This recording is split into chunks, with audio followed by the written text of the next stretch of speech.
আজি আলোচনা কৰিম বছৰিকা পৰীক্ষা 2024-25 ক্লাছ 4 সমাজ বিজ্ঞানৰ প্ৰশ্ন আলোচনা কৰিম। তোমাৰ সমুত্ত লিখা 10টা আছে 10 মাৰ্ক। জিলা বুলিলে কি বুজা, কাগজ উদ্যোগৰ প্ৰধান কেঁচামাল কি, গান্ধীজীৰ আন্দোলনৰ মূল মন্ত্ৰ কি, এইবিলাক চাবা 1 মাৰ্কৰ প্ৰশ্ন এইবিলাক। 2 নম্বৰ উত্তৰ লিখা 10টা আছে 10 মাৰ্ক 2 মাৰ্কৰ কোৱেশ্চন। ঔষধি উদ্ভিদ কাক বোলে উদাহৰণ দিয়া বাকি এটা চাবা।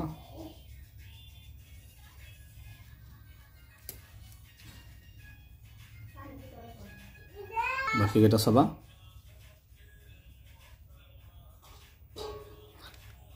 বনাঞ্চল ধ্বংস হোৱাৰ 3টা কাৰণ উল্লেখ কৰাৰ 3 মাৰ্ক। মহাত্মা গান্ধী অসহযোগ আন্দোলন বন্ধ কৰিবলৈ নিৰ্দেশ দিয়াৰ কাৰণ কি, ছিল 2 মাৰ্ক।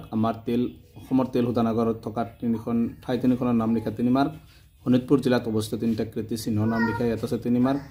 অসমত পোৱা খনিজ সম্পদবোৰ কি কি ইয়াত আছে 3 মাৰ্ক। কাছাৰ জিলাত থকা উচ্চ শিক্ষাৰ অনুষ্ঠান কেইখনৰ নাম লিখা ইয়াত আছে 3 মাৰ্ক। ভাৰত ত্যাগ আন্দোলনৰ বিষয়ে লিখা ইয়াত আছে 3 মাৰ্ক। চাৰিবিধ অসমীয়া গহনাৰ নাম লিখা 2 মাৰ্ক।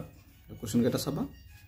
বড়োলেণ্ড স্বায়ত্তশাসিত পৰিষদৰ জিলা কেইখনৰ নাম লিখা প্ৰশ্ন এটা চাবা।